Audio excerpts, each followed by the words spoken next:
What is going on, guys? It is Wrestlelamia here, back with some more news. Join us now as Wrestlelamia looks at the wildest news stories and rumors you need to know, including our top story that Vince wanted to bring back a controversial superstar. Is CM Punk really the hacker? Raw's wretched ratings? Is Money in the Bank airing live? Vince McMahon ordered to bury a tag team? Nikki calls out Ronda Rousey, Heath Slater talks burying the Nexus, and much more. So be sure to subscribe and hit that notification bell for daily wrestling videos. Hit the intro because it's now time for the news.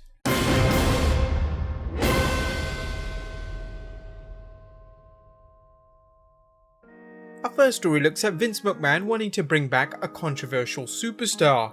A former WWE superstar Epico Colon, who was included as one of the released wrestlers on Black Wednesday, spoke with Super Luchas and actually revealed that Carlito was close to returning to WWE, but unfortunately politics got in the way. Epico mentioned in the interview, "We talked with Vince, Michael Hayes was behind us and gave Vince the signal, the OK signal. Sounds good, sounds great. So we, Epico and Primo, said, let's bring back Carly, aka Carlito. But in all this process, 3 months happened and politically other people with power within WWE interfered. I don't know if Carly made this person mad, but when he, Triple H, called Carly, he just offered him the money on the level of a development contract. Take it or leave it. So Carlito said, no, I don't need the WWE. The WWE needs me. So we understand that there was some interfering between us and Vince because we have a great relationship with Vince. One day we were talking with the Director of Talent Relations, Mark Carano. We asked him about Carly, but he told us that Vince has not given the okay, so we told him, let's go talk with Vince. He's there. He was afraid of that, but we said to him, yes, we have confidence with Vince. So we grabbed him by the arm and we go to Vince's office. He's on the phone and we asked him about Carlito, and Carano asked, what are we doing with Carlito? And Vince made this signal, thumbs up. Vince approved the idea, but after several weeks we realized that Carlito's return to the company was no longer going to materialize. It's such a shame, as Carlito would have been a great addition to the roster. But we don't blame him for walking away, as that deal was bogus. This guy's a former Intercontinental Champion. He definitely could have commanded a lot more money. Would you have liked to see Carlito return to the WWE? Let us know in the comments down below. Next up, is CM Punk really the hacker? Now, while most fans are convinced that SmackDown's mystery hacker is either Mustafa Ali or Chad Gable, since both have been off television for a considerable amount of time, and some fans have managed to decode the electronic voice, some are convinced it is CM Punk, and this is due to the hacker's most recent message on WWE Backstage. It seems to be the same voice, but the caption reads, "Do I have everybody's attention now?" upside down. This is a callback to CM Punk, who used this line very often in his promos. Do I have everybody's attention now? Sadly, Ringside News put up an update and had learned that CM Punk is not the SmackDown mystery hacker. There are current plans for someone else to be behind those glitches and ominous messages. Next up, Raw's rotten ratings. The ratings for the 4th May edition of Raw are in, and the Red Brand showed no improvement from last week's viewership numbers. PW Insider's Dave Shearer is reporting, the 4th May edition of Raw brought in 1,686,000 overnight viewers, down from last week's 1,817,000 overnight viewers. On a positive, they did a 0.60 rating in the 18 to 49 demo, up from the 0.51 they did last week. Now look at those numbers, they look extremely alarming. Raw has actually never gone this low in its history. Diamond Dave Meltzer added more insight into the plummeting ratings, saying, last night's Raw set an all-time record low for viewers with an average of 1.68 million, down 7% from the prior week's non-holiday low. This broke the all-time low of 1.78 million set on Christmas Eve of 2018, as well as the non-holiday record of 1.82 million set last week. The drop in 18 to 49 was 9% in viewers, and the 18 to 49 rating was 0.46, putting the show in 4th place for the night on cable. No audience is kinda killing the ratings, and something drastic needs to be done. Even the Hurricane Shane Helms mentioned on Twitter that wrestling just sucks without an audience. He loves wrestling, but it's just a struggle as it's missing one of its most vital components. It's surprising at this point the USA Network and/or Fox haven't made suggestions or demanded changes to be made to improve the shows. But then again, without an audience, what really changes can you make? Next up is the Money in the Bank pay-per-view airing live. Now there's interesting news coming out concerning this Sunday's Money in the Bank pay-per-view, with PW Insider reporting the pre-taped Money in the Bank ladder match will be inserted into the live matches of Money in the Bank, which means the rest of the matches will take place live from the Performance Center. This is an interesting twist as to what was widely believed the WWE would tape the entire show. Next up, who Zack Ryder blames for his failed WWE push. Zack Ryder's efforts to promote himself via his YouTube channel led to an unlikely push in 2011 following his incredibly successful Z True Long Island story. However, as Ryder fans know, that push was killed with more than a few fans feeling the WWE punished Ryder for trying to get over on his own. During an appearance on Busted Open Radio, Ryder, real name Matt Cardona, talked about who was to blame for his push going south. And the term punished, I mean, listen. At the time when everything was going down, like I was getting pushed off the stage in a wheelchair and choke slammed up the stage, I could have, right, in retrospect, went to Vince McMahon and said, hey, what's going on here? You know, at the time, I was so young, so naive, so I just thought, oh, this is part of the plan. You know, I'll just wrestle, Kane at Backlash next month or something. You know, I wasn't aware enough or mature enough to, knock on the boss's door and say, hey, I'm one of the top merch sellers. I've been busting my ass. Why is this happening? So I blame nobody but myself for what went down there.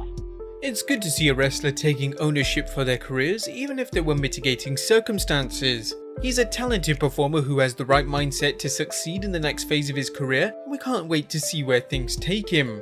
Next up, is Ted DiBiase involved in a financial scandal?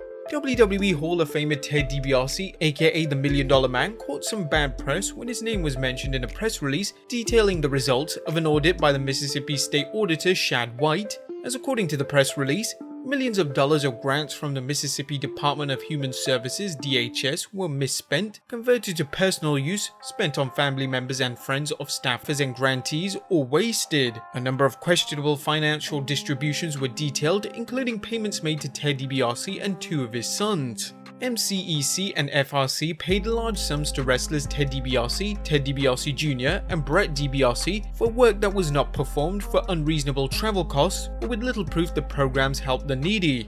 It remains to be seen what, if any, actions will be taken against the parties accused of receiving funds for work that was not performed. We'll definitely keep you updated on this story as it unfolds. Next up, Nikki Bella calls out Ronda Rousey.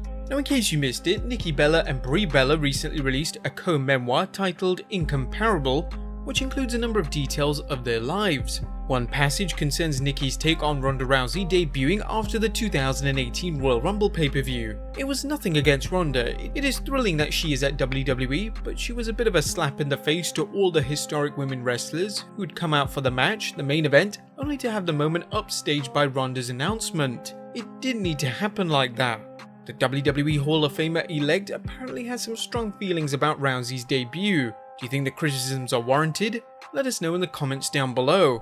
Next up, Cody promises big surprises on the 6th May Dynamite. It looks like AEW is hoping to bring in more viewers as it airs its first live edition of Dynamite in several weeks. AEW Vice President Cody Rhodes announced some big matches for the show via Twitter, saying Cody vs Janela, Mox vs Kazarian, Omega Hardy teaming together, plus some surprises tomorrow night. With NXT airing a title match with Velveteen Dream challenging NXT champion Adam Cole, you can be certain they'll do whatever it takes to win the ratings battle and hopefully increase its overall ratings.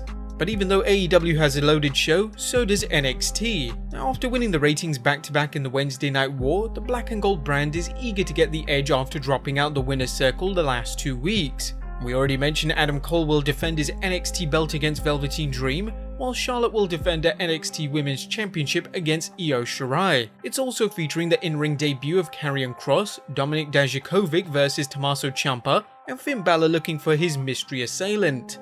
What are you guys watching, Dynamite or NXT? Let us know in the comments down below. Next up, Heath Slater talks burying the Nexus. One of the biggest letdowns in wrestling history occurred when the white-hot faction the Nexus seemed ready for a long push in a storyline pitting it against the entire WWE. However, a sudden defeat at SummerSlam killed the group's momentum, and their loss at the biggest party of the year is seen as a classic example of leaving money on the table. Recently released WWE superstar Heath Slater spoke with Busted Open Radio and shared his recollection of what happened when he and his Nexus teammates lost. Goodness, I wish we could have just had our hands and our grip on it a little more, because it died way too soon. And we all know this. Like, Everyone knows it. I mean, SummerSlam, we should have took over, period. We should have won. I mean, soon as that happened, I mean, we shifted from fourth to second gear in a matter of one night. Yep. And then it was like, damn, like we worked all this way and this hard, you know, for us in the company to just, for this to happen? Like, we couldn't wait a few more months to Mania so you could have a mega group and surely just destroy us or whatever. But, like, yeah, it should not have ended at SummerSlam, man.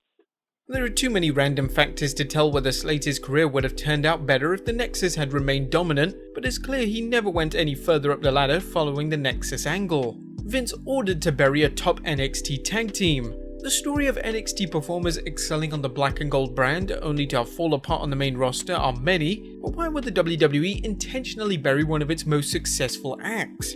That's the question longtime WWE Backstage official Arn Anderson asked during an episode of his podcast, The Arn Show, when he brought up the Ascension and how they were elevated to the main roster, only to be belittled by the announcers. Why would you take any character that is on our show that the company professes to being the #1 wrestling company or the #1 sports entertainment company in the entire world and put them on our television show with valuable television time and bury them? Have the announcers bury them?